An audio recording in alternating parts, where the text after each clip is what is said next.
Alright, so let's play a game. What's the first thing you think of when I say the words high school and musical? No, you wish. Today we're reviewing this piece of crap. Oh, High School Musical. It and its sequels helped Disney hitch a ride on a whole new sellout train. But new sellout train, I hear you ask? Well, before Disney marketed their products pretty much solely to children, now they were selling it to the tween crowd too. That is to say, youth from the age of about 8 to 12. This experiment earned Disney millions, despite it probably being the most blatantly lazy and uninspiring thing they've ever done. Remember when Disney used to put, thought and effort into their movies like they did with their animated musicals 20 years ago? Yeah, you won't find any of that here, unfortunately. High School Musical is yet another stale rehash that, for some reason, this age group is just so happy to be force-fed again and again. If you haven't seen this movie before, let me see if I can try to explain why this really is Disney at its very, very worst. Alrighty, let's get started. So we start out New Year's Eve in Whistler? Aspen? I don't know, somewhere wintry. I would say this takes place at a bar, but everyone is wearing plastic hats, and I'm pretty sure I can spot some 12-year-olds in the back there. Everyone's having a great time, except for Gabriella, who's, get this, reading. The teen party? I've laid out your best clothes. Come get ready. God, I cannot believe you're just sitting there expanding your mind. You'll never amount to anything. We then see our leading man, Troy, played by Zac Efron, practicing up for the new basketball season while he's on vacation. Also, something about his haircut seems really, really familiar. Both of them head to the party and meet each other pretty quickly when they're roped into singing karaoke together. Oh my god, your nasally shrill voice is just so breathtaking. Man, those girls sure are going crazy for his ugly old lady blouse. Okay, seriously, right off the bat, this song is just awful, and the singing does nothing to help. Especially Vanessa Hudgens, who just squeals out every note here. But seriously, you have an amazing voice. Zach, don't lie to her. It's a terrible way to start your relationship. I guess I better go find my mom and wish her a Happy New Year. Yeah, me too. What the hell? You guys are terrible teenagers. It's New Year's. Don't go hang out with your moms. Go get shit-faced. Here. So he takes her picture, and they don't see each other ever again. Until a week later. So it's the first day back, and we see that Troy is quite the popular kid as the captain of the basketball team. Yeah, it's gonna be a happy Wildcat New Year, man. Who are we? The Wildcats! Who are we gonna beat? The Wildcats! But what a coincidence! Gabriella got transferred to Troy's school. Reviewed your impressive transcripts. I expect your light will shine very brightly here at East High. I don't want to be the school's freaky genius girl again. Oh, being smart is so hard. I bet I'll even get into a good college. God, I hate my life. The two reunite after class and talk about the whole 5 minutes they spent together on New Year's. Why are you whispering? What? Oh, well, my friends know about the snowboarding. I haven't quite told them about the singing thing. Dude, this isn't some weird mole you have in your ass. All you did was sing karaoke. Anyways, the two talk about how they are totally not signing up for the school musical because it's totally lame when Bitchy McPopular shows up to rain on their parade. Blah blah blah, I'm the antagonist, blah blah blah, snarky remark. Blah blah blah, I'm here to foil your plans, blah blah blah blah blah. Troy brings up the idea of auditioning for the musical to his basketball team. His friend proceeds to dish show tunes right before they all engage in an all-male song and dance number. Obviously, because this right here is totally what you do if you hate show tunes. At the same time, we see the girls together in chem class, where they all seem to be doing math?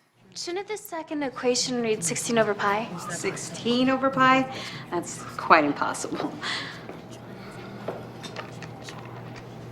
I stand corrected. So this seems to get Sharpay really worked up for some reason. Maybe a mathematician murdered her family or something? I don't know. Anyway, she does a Google search on Gabriella to get some dirt on her. There is no harm in making certain that Gabriella is welcomed into school activities that are, well, appropriate for her. After all, she loves pie.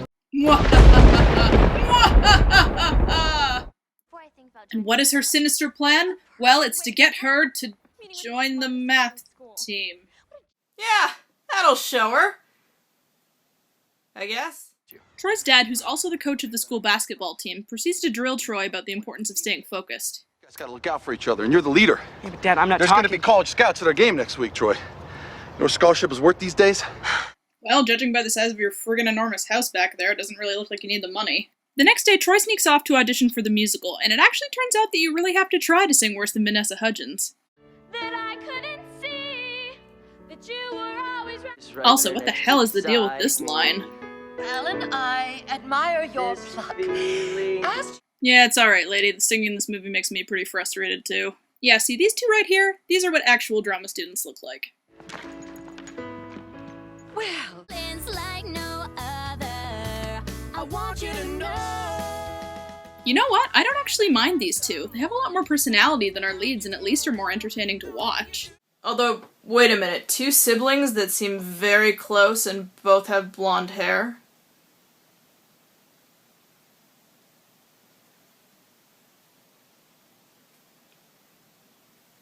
Make of that what you will.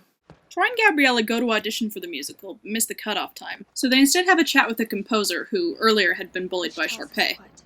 That I need to write you more solos? No, it tells us that you do not offer direction, suggestion, or commentary. Actually, yeah, she's right. Directing is usually the director's job, not the composer's. So, why are you so afraid of Ryan and Sharpay? I mean, it is your show. It is? Isn't the composer of a show kind of like the playmaker in basketball?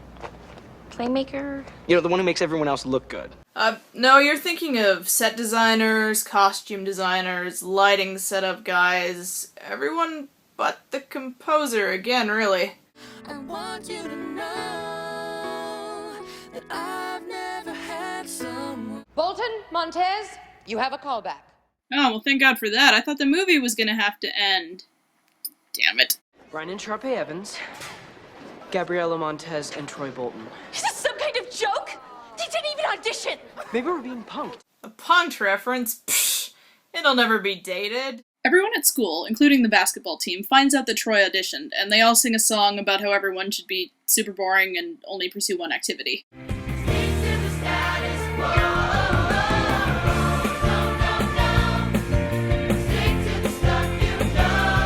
Look, everyone, I'm gonna need you all to just calm down and only do one thing.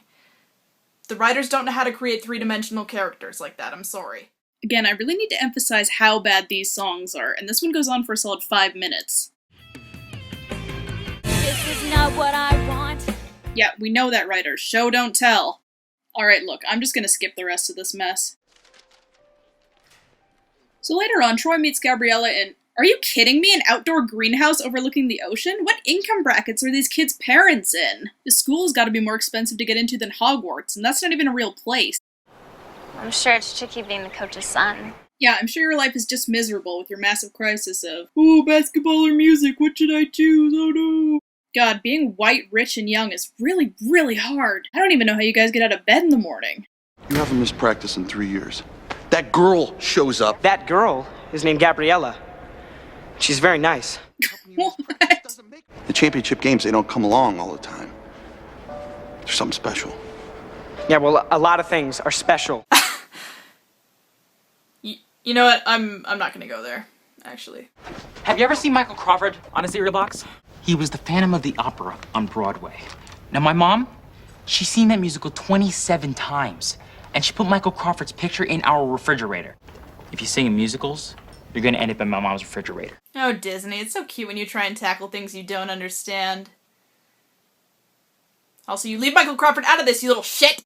We need to save our show from people who don't know the difference between a Tony Award and Tony Hawk. Oh wow, that's actually how I feel about this whole movie. But oh no, they put a video camera in the locker room and Gabriella sees Troy acting like a jerk! You're my guys, and this is our team. Gabriella is not important. I'll forget about her. I'll forget the audition. Did everyone just kind of know that he would say something douchey? I mean, I get him reassuring his team that he'll stay focused, but it's not like they prompted him into saying things like, she's not important. So we get some bad acting, followed by some really bad singing. Also, my god, who wrote these lyrics?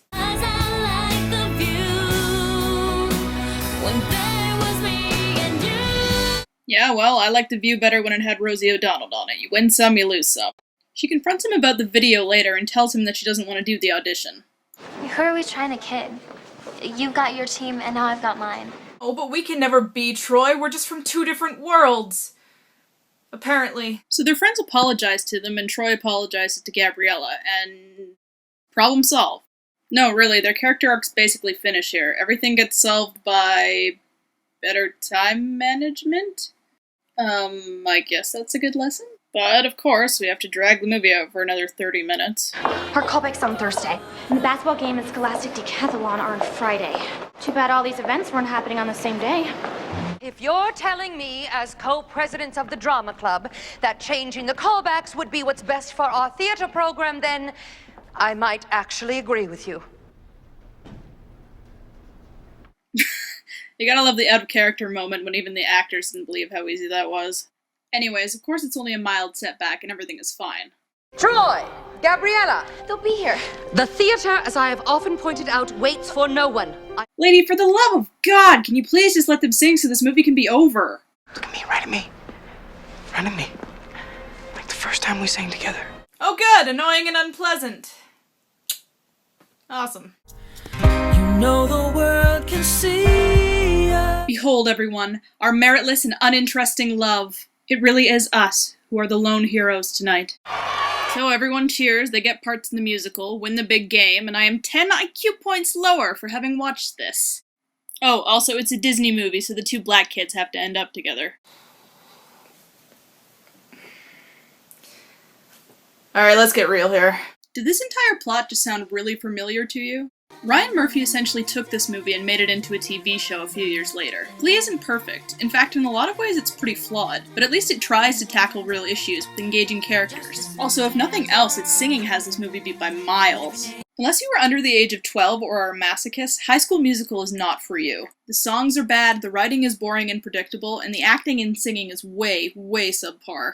I know this movie was like the second coming of Christ for some kids, and honestly, I get it. Young girls want that wish fulfillment fantasy of getting the cute guy on the basketball team, or being super smart, or good at singing, or basically just being the center of attention from the entire universe. When you're young, those things are important to you. If you're the girl who is quiet and shy and often overlooked in real life, why wouldn't you want to be Gabriella who gets everything handed to her with minimal effort? This movie grabs people from that age group on a pretty deep level in their world of egocentric thoughts and feelings. If I can summarize this movie in one word, it would be just that, escapism.